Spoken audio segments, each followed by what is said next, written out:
Est-ce que tu serais pas en train de procrastiner pour juste contrôler ton échec? Bienvenue dans cette vidéo un petit peu... on va direct dans la situation, clairement t'as capté, on va direct dans l'art. Où je vais te parler d'un sujet qui m'a concernée, c'est pour ça que je t'en parle. Et qui, je pense, peut te concerner si t'es du genre un peu perfectionniste, tu repousses les choses au lendemain, t'as envie de sortir un truc, un service ou... de faire un projet, puis voilà, non mais je sais pas assez, voilà, tu connais, et du coup tu procrastines, tu fais jamais le truc, et au contraire quand en fait tu l'as fait et tu l'as sorti, que t'es passé à l'action, tu te dis mais putain pourquoi j'ai pas fait ça avant, ça m'a pris pas tant de temps que ça, je me suis sentie bien en le faisant, et en fait ça te frustre. Alors, je vais te partager pourquoi je t'ai parlé du truc que je t'ai dit au début. Parce qu'en fait, je suis tombée sur ce contenu il y a pas longtemps d'un psychologue, j'ai trouvé ça super, qui expliquait à quel point, surtout quand on est anxieux, on a envie de contrôler les choses. Et en fait, on peut, par peur de l'échec, contrôler son échec. Parce que si nous-mêmes, on crée notre échec, alors... Comment dire ça? Alors on pourra pas se dire qu'on est un échec, tu vois, en mode... Alors que si t'as tenté de faire le truc vraiment et que ça marche pas, quelque part, tu vas être plus confronté à ton échec. Alors que si tu te, tu te dis, non, mais si je l'avais fait, j'aurais réussi. Tu vois, en fait, ça te... C'est un peu genre, tu pourras te reposer sur ça, ouais, mais si je l'avais fait, j'y serais arrivée, mais c'est juste que là, je l'ai pas fait. Et en fait, moi, j'ai ce mécanisme, puisque j'ai lu ça, j'étais là, oh, non, j'ai encore ça qui revient, mais c'est une blague. Tu sais, ce truc où t'as l'impression que c'est fini, tu seras plus confronté et tout, si. Où en fait, tu vas contrôler ton échec, donc tu vas te faire auto-échouer en essayant même pas, en gros, enfin, c'est un peu ça. Mais du coup, tu n'es pas confronté à l'échec puisque tu n'essayes pas vraiment, tu vois. Et tu pourras toujours dire, bah en fait, j'aurais pu réussir si je l'avais fait.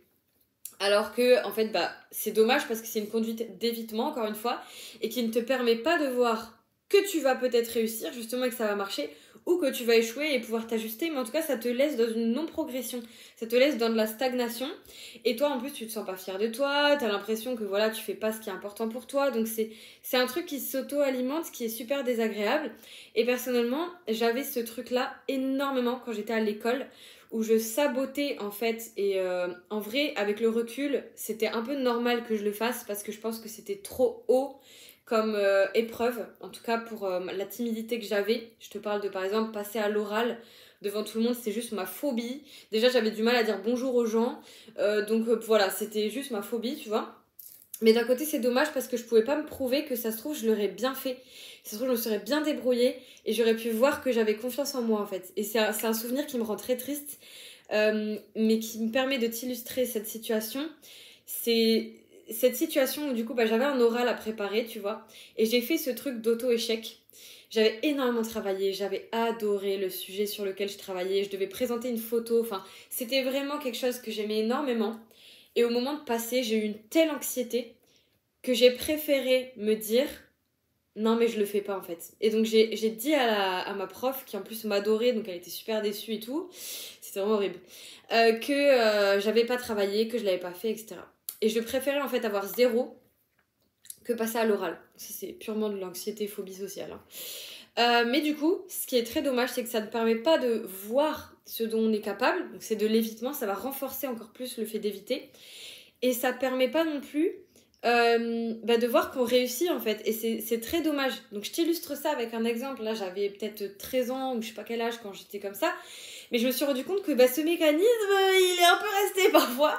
Et que quand je veux lancer un service ou voilà, faire certaines choses, surtout dans des périodes vulnérables de ma vie ou autre, et ben j'ai un petit peu ce truc qui reste de oui, mais je veux que ça soit parfait, mais je veux être sûre que ça va être bien. Et voilà, en fait, et c'est dommage, parce qu'en fait on ne peut pas se prouver qu'on réussit, on ne peut pas se prouver que ça peut bien se passer, et c'est pour ça que je trouve qu'il faut se challenger quand même à faire les choses. En tout cas moi c'est le truc qui m'a le plus aidé par rapport à mon anxiété. Typiquement là t'es en train de me voir te parler en vidéo YouTube, alors que comme je te dis je ne pouvais même pas dire bonjour à un être humain, ok. Genre je ne pouvais même pas dire bonjour à un être humain, c'est complètement fou, et c'est parce que chaque jour je me suis forcée. En fait, il n'y a pas d'autre solution, je te le dis. Il n'y a pas d'autre solution que cet inconfort de se forcer à faire un compliment à une personne, dire bonjour à une personne, aller à cet événement où on a peur. Tu vois, hier par exemple, je suis allée à un regroupement de rollers où j'étais un peu plus en sécurité parce que je pensais que c'était une initiation et que j'allais peut-être être guidée. Mais en fait, c'est pas vraiment le cas. Donc, je me suis retrouvée avec des gens que je connaissais pas. Bon, j'ai trouvé quelqu'un que je connaissais là-bas quand même. Mais tu vois, si j'avais su, peut-être j'y serais pas allée ou j'aurais plus hésité. Et je me force en fait. Je me force à faire ça. Parce que si je vais pas vers les autres, si je continue à éviter, ça va ne faire qu'empirer. Et je pourrais pas me prouver que j'y arrive. Je pourrais pas créer des nouveaux liens avec des nouvelles personnes. Et je pourrais pas en fait être plus à l'aise à parler comme je te parle là, tu vois. Et c'est fou parce que dis-toi, malgré tout ce que je te dis là, et mes autres vidéos, va les voir si tu veux, ça va te parler, sur le fait d'avoir l'impression de pas être intéressant, de pas oser parler, et bien pourtant les gens ont souvent ce sentiment de moi que je suis quelqu'un très à l'aise. Et c'est là où tu vois qu'il peut y avoir un paradoxe complètement fou, où déjà on voit pas ses propres capacités, parfois, mais aussi où en fait quand on a de l'anxiété, c'est dans notre tête, enfin non, c'est pas dans notre tête, hein, c'est dans notre corps et c'est bien réel. Mais ce que je veux dire, c'est que on a des pensées dans notre tête que les gens ne voient pas. Et nous, on a l'impression qu'on est démasqué, tu sais, quand on pense et tout. Alors parfois, ça peut peut-être arriver, mais non.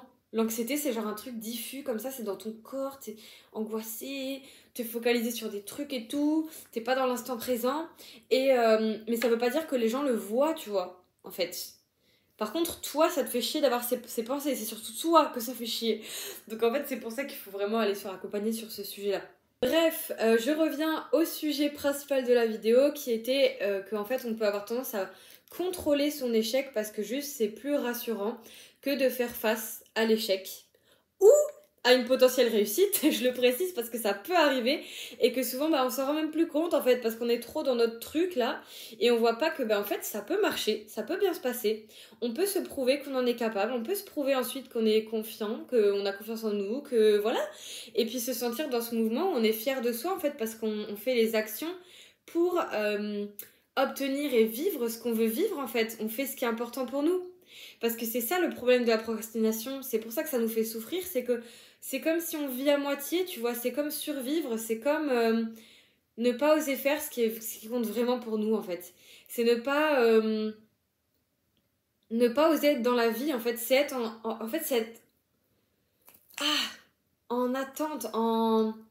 Comment expliquer ce sentiment? Je le trouve tellement insupportable, je suis sûre que tu vois ce que je veux dire. De la stagnation, mais c'est pas le mot que je veux, t'es figé, tu te ressens comme si t'es pas dans la vie, comme si tu regardes la vie passer, et c'est insupportable parce que tu te sens pas acteur de ta vie, t'es figé, t'as l'impression de pas avancer, pas progresser, et c'est pour ça qu'en fait, il faut vraiment se challenger, alors pas tout le temps, encore une fois, il y a des moments où on n'a pas forcément besoin de ça, tu vois, mais quand même, à un moment, aller vers la progression, pour pouvoir se montrer qu'on est capable, pour pouvoir prouver à son cerveau qu'on n'est pas obligé d'éviter ce qui nous fait peur et qu'on va pouvoir y arriver.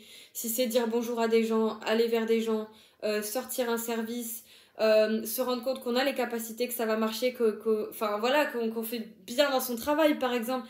Donc on a besoin d'oser prendre ses initiatives et de se confronter à l'échec aussi pour pouvoir se confronter à la réussite.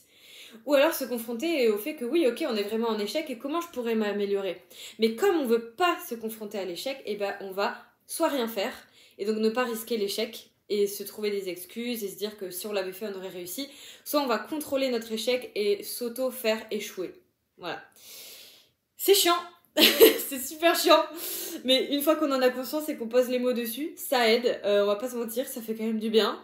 Dis-moi si cette vidéo t'a parlé... en commentaire, si tu as un sujet que tu aimerais que j'aborde aussi, n'hésite pas à me le recommander.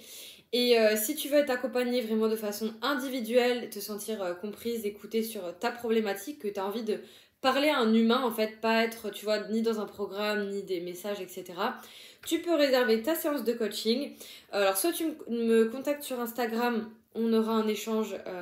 Par contre, mets-moi coaching en haut que je puisse le retrouver, parce que j'ai pas mal de messages. Soit, en attendant en ce moment, tu as un formulaire que tu peux remplir et tu auras une réponse sous une semaine. Normalement, j'essaie de répondre sous 3 à 4 jours, mais je suis en train de changer mon process pour que vous puissiez en fait réserver directement. Ça serait vraiment très cool. En attendant, il y a cette possibilité et je te dis à très bientôt pour une prochaine vidéo.